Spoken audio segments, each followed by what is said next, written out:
Assalamualaikum warahmatullahi wabarakatuh. Perkenalkan, nama saya Sultan Maulana Alauddin.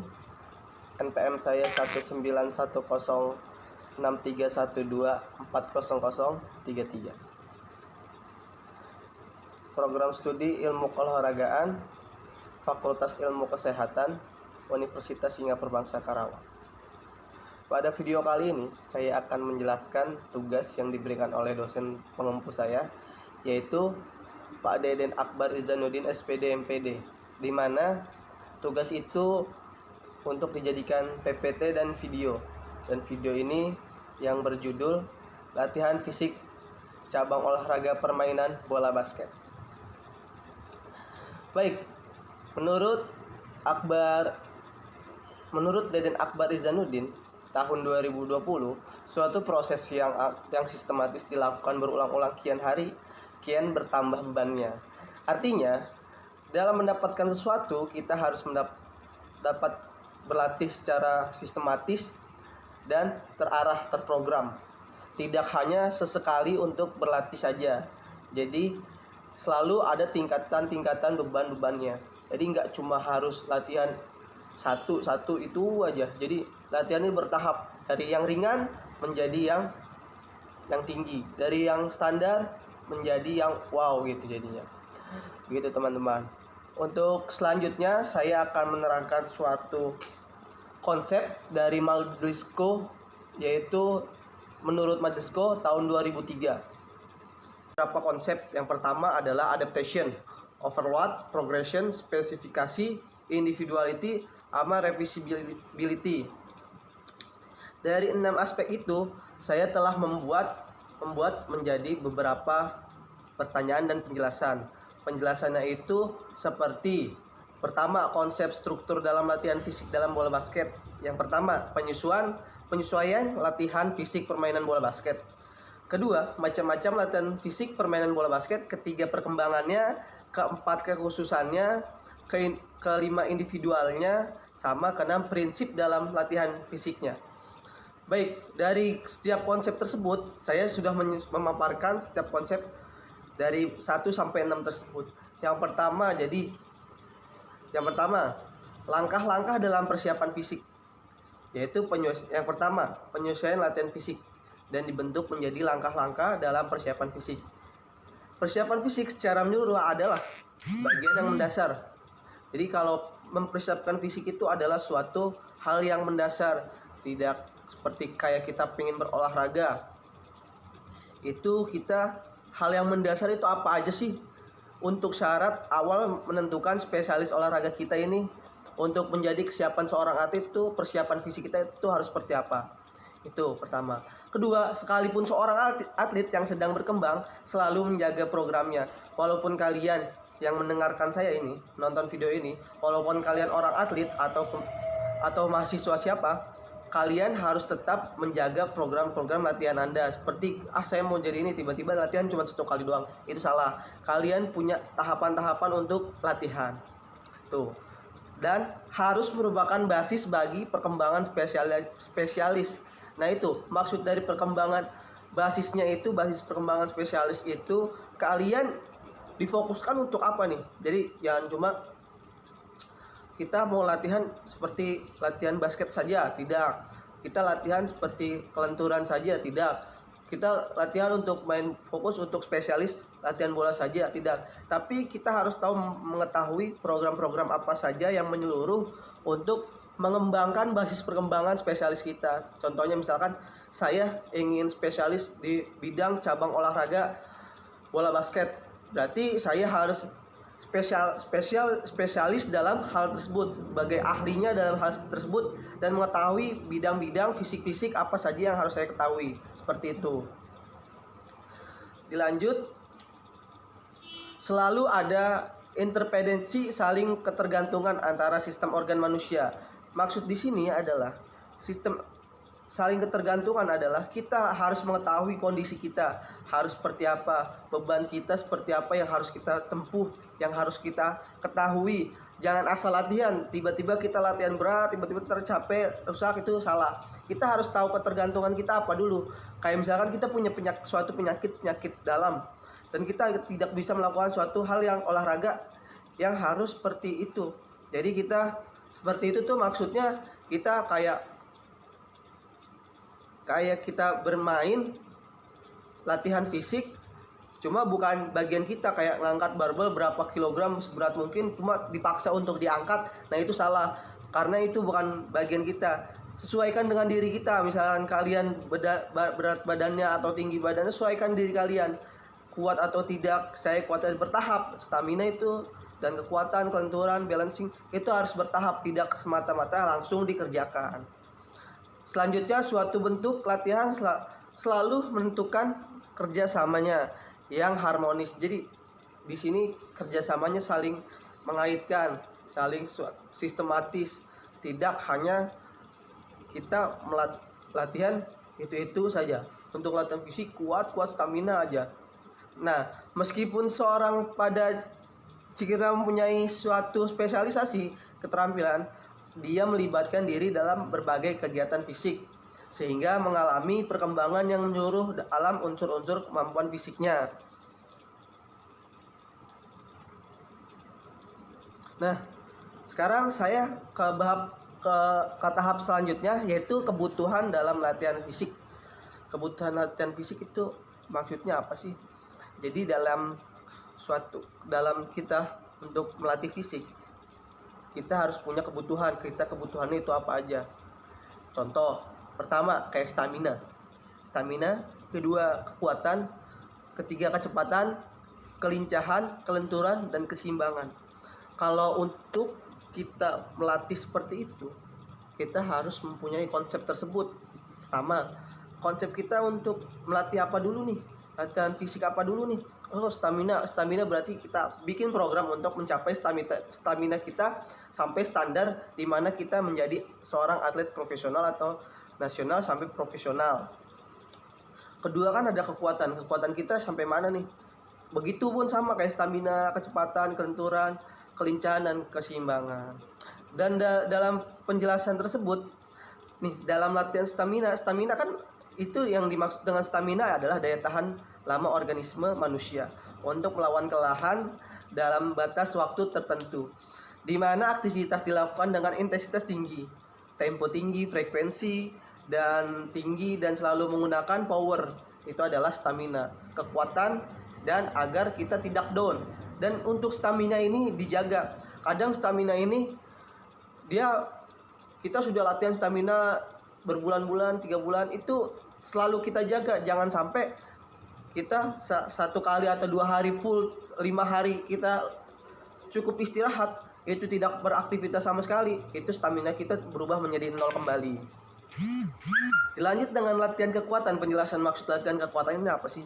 Latihan kekuatan itu fisik seseorang ditentukan oleh 2 faktor area: penampang serat otot yang direkrut untuk menghasilkan kekuatan, dan intensitas rekrutmen. Gimana sih maksudnya? Latihan kekuatan ini kita tergantung pada diri kita, otot kita sekuat apa, makanya dilatih. Jadi jangan langsung angkat beban yang cukup berat untuk membentuk otot biar ototnya cepat jadi. Itu malah menjadi merusak otot kalian menjadi rusak untuk diangkat. Kayak mungkin kalian bakal akan cedera bagian-bagian otot tertentu karena terlalu berlebihan mengangkat beban. Selanjutnya adalah latihan kecepatan. Latihan kecepatan ini penjelasannya maksudnya apa sih? Kecepatan adalah ketangkasan gerakan. Jadi gerakan pada tungkai, pada kaki, tangan, atau lengan dari pemukul. Apakah ini tentang kaki seorang pelari atau pemukul seorang pesilat atau seorang fighter. Fighter ini maksud ada yang di gelanggang atau ring. Nah itu. Dan bisa kecepatan merupakan sebuah bagian dari setiap olahraga, karena setiap olahraga itu butuh yang namanya kecepatan. Kecuali kayak olahraga, mungkin kalau catur tidak kali ya. Kalau catur kan masa cepat banget, ntar kasihan. Dilanjut, olahraga kecepatan tertinggi, kekuatan kelenturan, kekuatan dan daya tahan kecepatan. Jadi daya tahan kecepatan ini pun ada ukurannya. Nggak semata-mata kita lari cepat cuma tidak ada daya tahannya. Maksud daya tahan di sini tuh seperti saya berlari 400 meter itu nonstop 4 keliling. Tidak mungkin kita balance atau stabil dalam lari cepat itu mulu, sprint mulu. Tapi kita harus balance dan daya tahan kita harus dilatih seperti apa, latihan kecepatan kita untuk apa. Kayak seorang pemukul latihan cepat itu seperti apa, seorang pelari latihan cepat itu seperti apa. Dilanjut dengan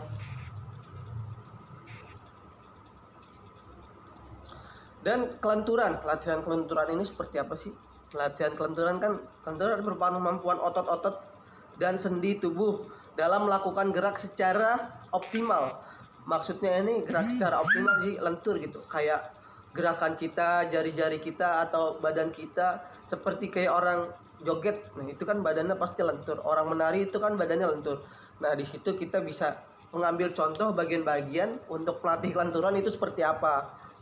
Kayak contoh kita melatih kelenturan kayak agility, terus latihan speed, kecepatan juga termasuk itu kelenturan, kita lari berapa, dan ada program-program tertentu untuk melatih kelenturan. Terus latihan kelincahan. Nah, latihan kelincahan ini seperti apa sih? Nih, menurut Ismiati tahun 2006 mengatakan kelincahan merupakan komponen kesegaran jasmani yang sangat diperlukan pada saat aktivitas yang membutuhkan kecepatan perubahan posisi tubuh dan bagian-bagiannya. Jadi bagian untuk kelincahan ini seperti apa? Kelincahan itu bukan cuma gesit, bukan. Tapi kelincahan dalam mengetahui teknik, kelincahan dalam daya tahan, kelincahan dalam kelenturan, kelincahan dalam segala hal. Di sini banyak program-program tersebut untuk melatih kelincahan. Terakhir adalah latihan keseimbangan, balancing. Balancing ini menurut Depdiknas tahun 2000 adalah kemampuan untuk mempertahankan sikap tubuh kita yang tepat pada saat melakukan gerakan keseimbangan, tidak hanya diperlukan pada olahraga akan tetapi juga diperlukan dalam kehidupan sehari-hari. Jadi untuk balancing ini tidak hanya untuk kegiatan olahraga saja, tapi butuh kegiatan sehari-hari. Karena apa? Balancing itu adalah keseimbangan. Kalau keseimbangan kita tidak terjaga seperti kayak pola makan, keseimbangan kita kayak istirahat harus seimbang. Semuanya harus latihan seimbang. Dari kita bangun tidur sampai tidur lagi semuanya harus seimbang. Seperti itu. Selanjutnya adalah macam-macam latihan fisik. Nah, macam-macam latihan fisik di sini saya sudah membuat suatu gambar atau gerakan. Ada 10 latihan fisik ini ada kegiatan untuk fokus kita bermain basket. Tentunya dalam hal ini kayak lateral bone ini kayak seperti kita lari kijang mungkin kalian olahragawan mungkin mengerti. Lari kijang dalam bola basket itu seperti apa. Jadi itu fungsinya untuk apa tuh? Lateral bone ini untuk layup nanti atau lari cepat. Bisa lari kijang itu kan sangat langkahnya besar dan cepat. Lanjut goblet squat. Goblet squat ini seperti kita ngangkat kayak bola barbel, ditaruh di leher, kita squat jongkok gitu. Nah, itu seperti kita melakukan squat untuk shooting kan itu kayak awal mula kayak squat dulu kan atau seperti apa, tapi kebanyakan rata-rata kita kayak hampir gaya squat melakukan untuk shooting, fungsinya itu. Terus lanjut lagi pull up. Mungkin kalian udah tahu pull up itu apa. Pull up itu kan kayak kita berpegangan pada tiang besi di atas, lalu kita tarik badan kita ke atas. Bukan tangan kita ya, badan kita tarik ke atas. Seperti itu. Jadi fungsinya ini pull up ini buat apa? Untuk kekuatan pada tangan dan pergelangan itu. Jadi pas nge-shoot enteng aja gitu jadinya. Nggak harus enggak, tapi kita sangat enteng. Dan kalau kita udah sering latihan pull up, lama-lama kan bentuk badan kita juga terbentuk bagian sininya, bagian dada dan skapulanya. Nah itu. Lanjut adalah front squat. Front squat ini kayak kalian ngangkat barbel yang biasa, ngangkat barbel besar, diangkat, ditaruh sini, terus posisi squat diangkat biasa saja. diangkat. Kalian itu adalah program latihan biasa. Terus chin up ini seperti kayak pull up, cuma bedanya kalau pull up seperti ini megangnya besi nih ya, seperti kita angkat badannya. Chin up sebaliknya, tangan kita begini posisinya, buat segitiga, diangkat, kita angkat badan kita sama sampai kepala kita di atas tiang besi tersebut, diangkat. Nah, itu fungsinya apa? Sama di sini kita kondisikan tangan, kita posisikan tangan, fungsinya untuk squat, fungsinya untuk apa? Nah, di situ semuanya ada. Terus barbell curl and press. Barbell curl and press ini adalah barbell beban yang sangat lebih rendah dari beban front squat. Kalau front squat itu bebannya lebih besar. Kalau barbell curl and press ini bebannya sangat kecil, cuma bisa diartikan kayak barbel biasanya yang dua itu, yang sini satu. Kalau squat itu kan megangnya begini, ditaruh leher, terus kita angkat, turun lagi squat, angkat, turun lagi squat. Kalau barbell curl and press, dia diangkat di atas. Pertama kayak ngangkat atlet-atlet barbel lainnya, diangkat biasa, ditaruh sini, lalu diangkat seperti ini. Ditahan beberapa detik, dan itu fungsinya sama. Terus power long ini kayak kita fokuskan kekuatan tangan sih dan dada kita agar apa? Kita terbentuk seperti itu. Kayak power long ini kita ngangkat barbel yang ada beberapa, ada bulutannya itu, ada beberapa tiangnya. Nah, itu kita hanya saja kita kayak posisi squat, diangkat sampai sini saja dada. Terus taruh lagi, taruh dada, taruh lagi, taruh dada, taruh lagi. Itu power long. Terus glute bridge ini kayak kiat-kiat latihan, kayak latihan yoga. Tahu latihan yoga ya? Latihan pemanasan yoga seperti halnya kalian tiduran, cuma bokong Anda sedikit diangkat dan paha dan kaki tungkai itu, pahanya harus membuat segitiga. Jadi kalian tiduran, posisi kaki lutut tertekuk ke atas, tangan rileks lurus, pandangan ke depan, dan bokong Anda sedikit diangkat ke atas. Itu glute bridge. Selanjutnya adalah lateral lung. Lateral lung ini kayak kita latihan 1, 2. Nah, latihan keseimbangan nih, balancing 1, 2 antara gerakan, koordinasi dengan badan dan kaki, tangan dan kaki. Itu kita harus koordinasi seperti apa lateral lung ini. Lanjut adalah power lung. Power lung ini kita melatih bagian tungkai kita. Seperti kayak halnya dia kayak lari kijang, cuma dia bentuknya pas lari lompat di mendarat dengan kaki kijang. Nah, kaki kijang ini kayak misalkan kaki kanan di depan, kaki kiri di belakang, dengan kaki kiri lututnya nempel di bumi atau di tanah, seperti itu. Nah, itulah adalah macam-macam latihan tips dari saya untuk latihan kalian, untuk latihan basket, latihan fisiknya. Itu bentuk dari 10-nya.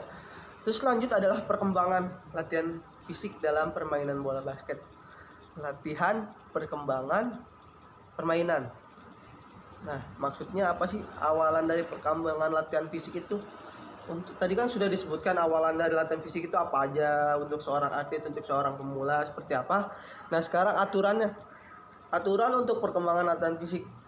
Pertama, kalian harus mempunyai prinsip latihan. Prinsip latihan di sini yang menekankan pada pembebanan yang lebih berat daripada yang mampu dilakukan oleh atlet. Kayak contoh, sebelumnya atlet ini cuma latihan biasa saja, cuman hanya latihan angkat beban lalu taruh lagi, angkat beban taruh lagi.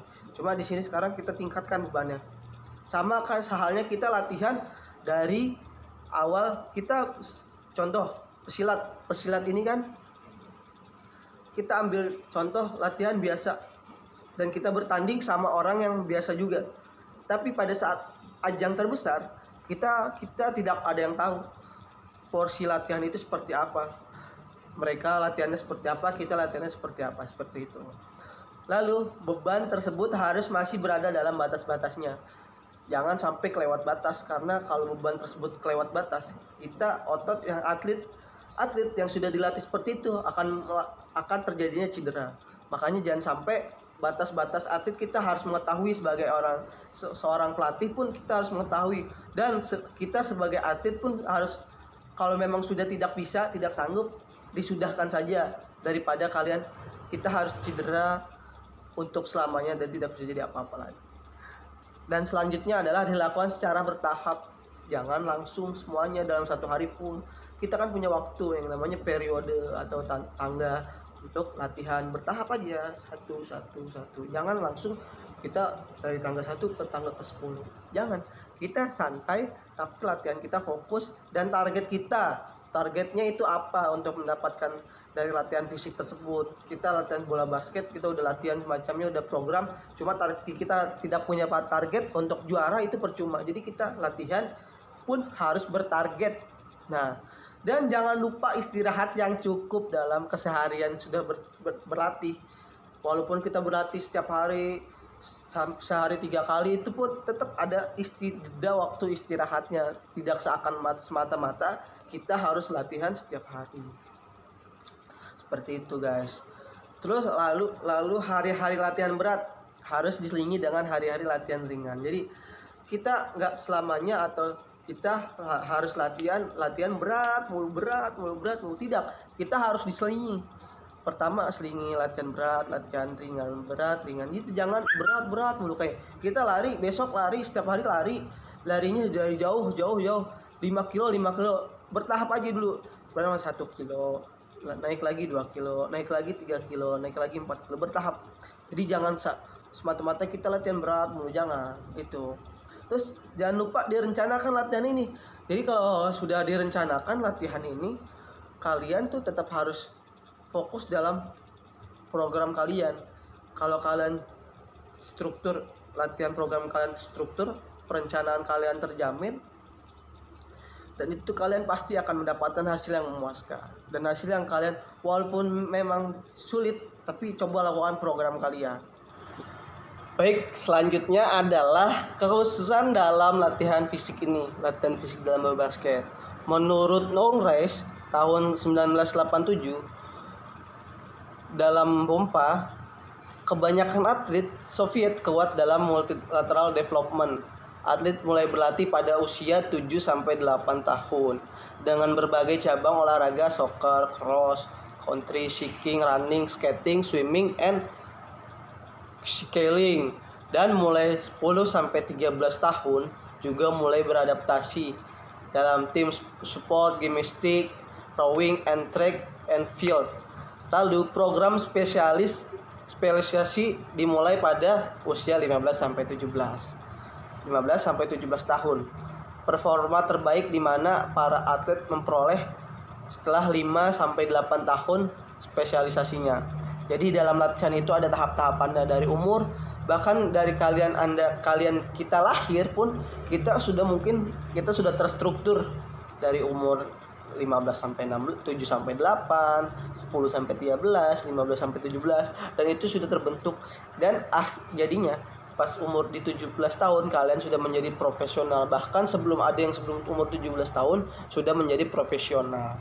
Dan saya juga memberikan di PowerPoint saya sebuah tabel khususan awal performa, tabel peningkatan latihan fisik, terus dari pengertian tersebut saya membuat suatu pengertian dari pengertian peningkatan dalam latihan fisik. Pengertian ini menurut Sukarman. Jadi menurut Sukarman ini nih mengatakan untuk dapat melatih secara baik, maka perlu diperhatikan pedoman umum latihannya itu. Jadi ada pedoman-pedoman khusus menurut Sukarman ini. Pertama adalah kekhususan. Kekhususan ini apa sih? Nah, kekhususan itu yang tadi sudah saya jelaskan di awal tadi. Kekhususan, tambahan beban, kerlat, dan tambahan berat dan hari berat dan santai yang tadi saya sudah jelaskan juga. Latihan dan kelebihan itu overtraining. Jadi latihan itu kayak hari tenang, hari apa gitu, hari tenang kayak ujian aja, hari tenang buset dah. Nah, Lanjut lagi adalah latihan dasar pencapaian puncak. Jadi latihan dasar pencapaian puncak itu seperti apa?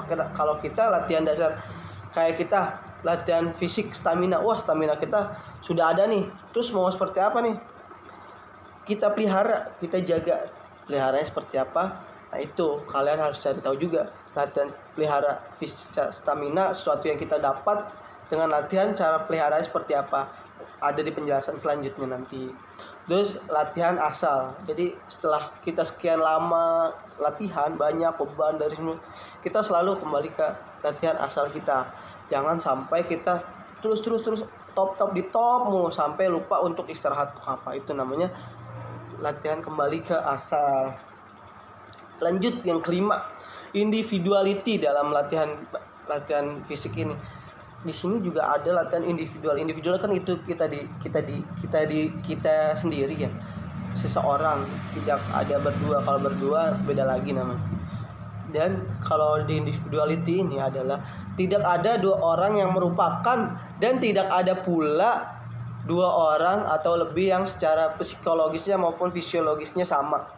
Nah di sini tuh individual di sini kan beda-beda, setiap orang ini kemampuannya beda-beda, fisiknya beda-beda, dan fisiologi sistematisnya juga beda-beda, psikolognya juga kan. Jadi semua orang itu ada kelebihan dan kekurangan masing-masing, itu yang disebut individuality.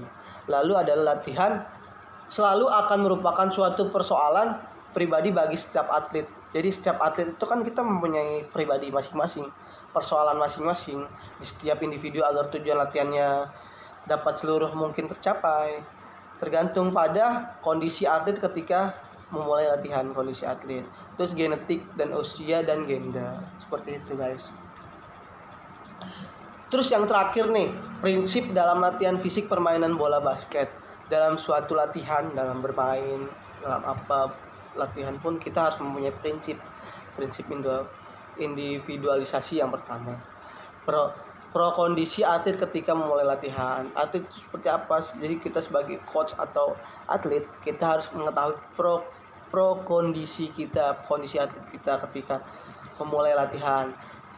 Perkembangan antara setelah 6 sampai 12 minggu itu seperti apa? Jadi kita latihan itu harus ada statistiknya. Jangan sampai kita latihan aja tapi kita nggak punya perkembangan atau catatannya. Saya nih misalnya, saya sudah kuat, udah kemarin agak lemah, sekarang agak kuat, nah kan itu beda. Tapi kalau kita punya statistiknya, kita tulis dengan latihan seperti ini apa, jadi kita punya konsep ke depannya seperti apa latihannya, ada evaluasinya seperti itu. Terus ada yang namanya VU2 max atau 20% sampai 30% dalam minggu ke-8 sampai 12. Selanjutnya akan meningkat 20% sampai 30% latihan VO2 max ini. Tak biasa 1 sampai 2 tahun baru bisa terjadinya perubahan menurut Edge Catch and Catch dalam Majelisco tahun 2003. Jadi kita nggak cuma latihan itu VO2 max ini itu harus bertahap, nggak sekali-sekali. Jadi sekali-sekali kita harus mengetesnya. Nah itu. Selanjutnya latihan itu activity dari aerobik, enzimis, dan jumlah cadangan glikogen di otot akan menurun secara cepat ketika latihan berhenti. Jadi kita punya yang namanya sistem organ, kita juga harus diketahui sistem organ kita harus dilatih seperti apa. Kita harus ketahui setelah 4 minggu latihan trennya penurunannya seperti apa. Jadi kita tahu masalah kita dari sistem organ tersebut. Dan kayak 3 minggu istirahat akan menurunkan nilai VO2 max 25% kita, dan kembali semula dibutuh dalam waktu 4 sampai 6 minggu latihan tersebut. Dan prinsip spesifikasi kekhasan atau spesifik. Maksudnya di sini adalah suatu pemanfaatan maksimal yang kita diperoleh dalam rangsangan latihan akan terjadi kalau rangsangan tersebut mirip atau menyerupai gerakan-gerakan yang dilakukan dalam olahraga dan olahraga tersebut. Jadi kita mempunyai prinsip latihan itu seperti apa sih, spesifikasinya seperti apa sih, kekhasannya seperti apa. Jadi kita punya khas dalam melatih latihan kita.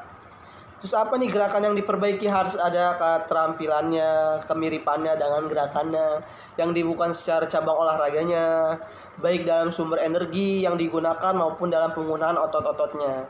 Terus selanjutnya adalah aspek spesifikasinya. Kekhasan dari aspek tersebut apa nih yang harus diperhatikan dalam pembuatan program latihan. Jadi kita semata-mata membuat program tapi tidak tahu khususan untuk apa. Jadi kita latihan kita buat program cuma kita nggak tahu khusus buat apa nih gitu. Dan itu kita harus mengetahui khususnya itu buat apa sih. Khususnya misalkan untuk bola basket ini kita tujuannya ke arah mana, harus apa aja yang dilatih, seperti itu. Terus perenang latihan untuk berenang, ada kayak kita aktivitas dalam, jadi jangan misalkan kita pemain atlet bola basket, kita latihan mulu di lapangan. Nah, kita ada yang namanya kayak harus rehab, kayak berenang atau truk yang dilakukan akan digunakan pada waktu perlombaan, irama lomba, kecepatan perlombaan. Jadi kita seakan-akan kita kayak simulasi bertanding seperti apa. Jadi kita tahu ilmunya, jadi kita tahu juga mekanisme perjalanan acara atau turnamen perlombaan yang kita ikuti. Jadi kita juga paham akan yang akan kita tujukan, itu menekankan pada porsi sistem metabolisme yang dibutuhkan. Baik, itulah hasil presentasi saya. Mungkin kurang pahamnya atau kurang apanya, mohon maaf, dan bisa ditanyakan kembali kepada saya jika ada apa. Jangan lupa komen di bawah sini, komen di channel YouTube ini. Mohon maaf kurang lebihnya, atur nuhun. Terima kasih. Assalamualaikum warahmatullahi wabarakatuh.